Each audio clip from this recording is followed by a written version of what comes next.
আউযু বিল্লাহি মিনাশ শাইতানির রাজিম। বিসমিল্লাহির রহমানির রহিম। হযরত আবু হুরায়রা রাদিয়াল্লাহু তাআলা আনহু হাদিসটি বর্ণনা করছেন। হযরত আবু হুরায়রা রাদিয়াল্লাহু তাআলা আনহু হাদিসটি বর্ণনা করছেন। রাসূল পাক সাল্লাল্লাহু আলাইহি ওয়াসাল্লাম ইরশাদ করিয়াছেন, যখন আল্লাহ তাআলা আসমানে কোনো হুকুম জারি করেন, রাসূলুল্লাহ সাল্লাল্লাহু আলাইহি ওয়াসাল্লাম বলছেন, যখন আল্লাহ সুবহানাহু ওয়া তাআলা আসমানে কোনো হুকুম, কোনো আইন জারি করেন, তখন ফেরেশতাগণ আল্লাহ তাআলার এই হুকুমের প্রভাবে, আজমতে ও ভয়ে কাঁপিয়া উঠেন। আল্লাহ তাআলার আজমত এবং আল্লাহ তাআলার হুকুম আহকামের আজমত, গুরুত্ব,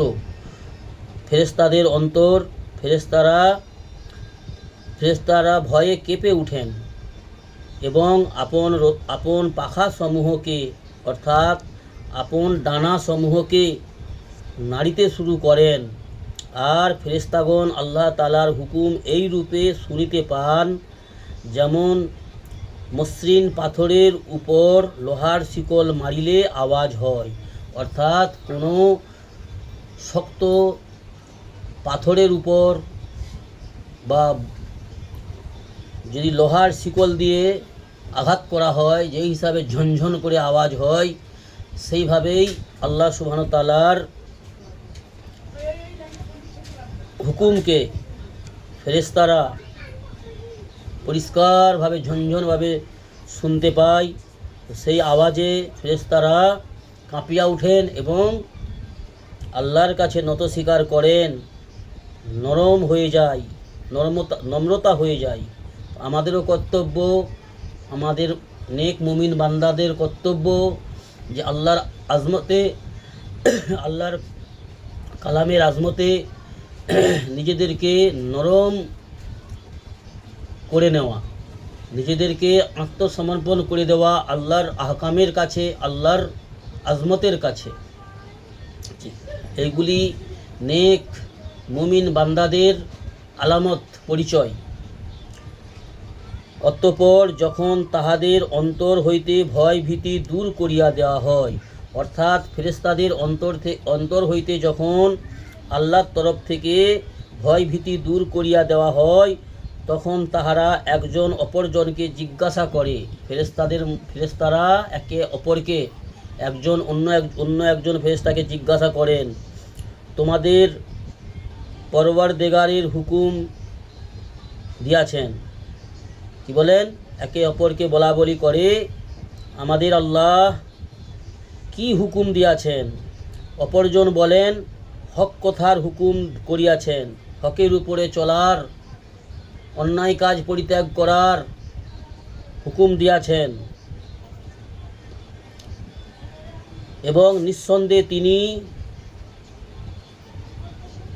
সুমহান, নিঃসন্দেহে তিনি রব্বুল আলামিন শ্রেষ্ঠ, মহান মর্যাদার অধিকারী, শ্রেষ্ঠ সুমহান মর্যাদার অধিকারী। তিনি সর্ব অপেক্ষা বড়, সবার থেকে বড়, সর্বশ্রেষ্ঠ।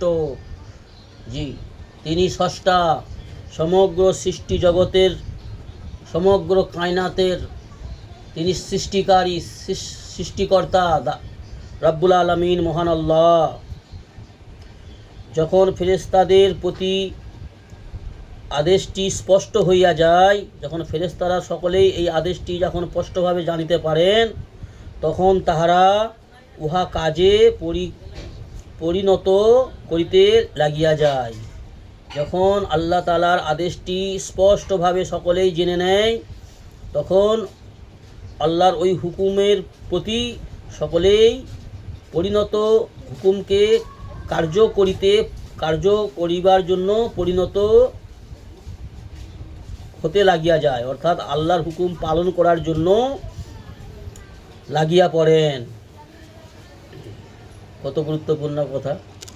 আল্লাহর আজমত, আল্লাহর মহত্ব, আল্লাহর বরত্ব জি আমাদের অন্তরেও বসাতে হবে ভাই।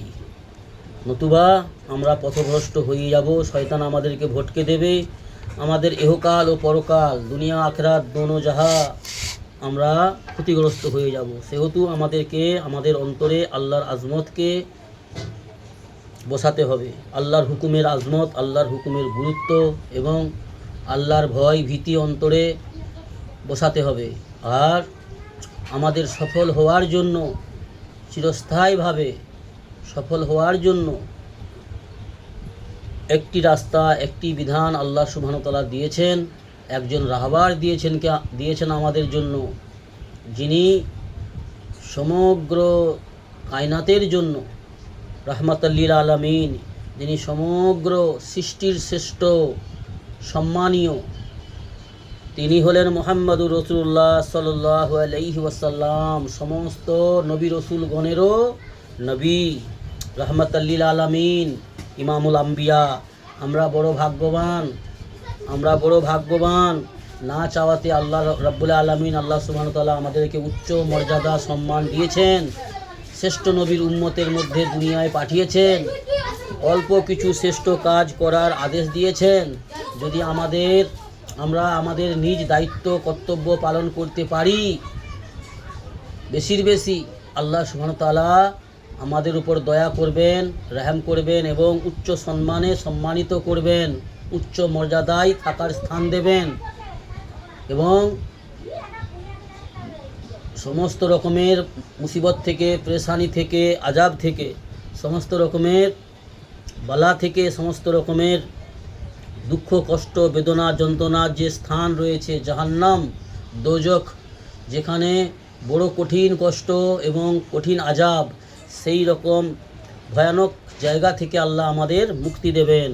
সেহেতু আমাদের কর্তব্য আল্লাহর আহকামগুলিকে জেনে বুঝে অন্তরের অন্তঃস্থল থেকে ইখলাসের সহিত, খুজুর সহিত আল্লাহর রাজামন্দির উদ্দেশ্য নিয়ে নিজের মঙ্গল কামনার জন্য, নিজের ভালাইয়ের জন্য, নিজের শান্তি কামনার জন্য চিরস্থায়ীভাবে আমাদের আল্লাহর আহকামগুলিকে মেনে চলা কর্তব্য। আল্লাহ আমাদের তৌফিক দান করুন, আল্লাহর সমস্ত আহকামগুলিকে জেনে বুঝে আল্লাহর আজমতের সহিত নেক আমল করার তৌফিক দান করুন। আল্লাহুম্মা আমিন। সুবহানাল্লাহি ওয়া বিহামদিহি।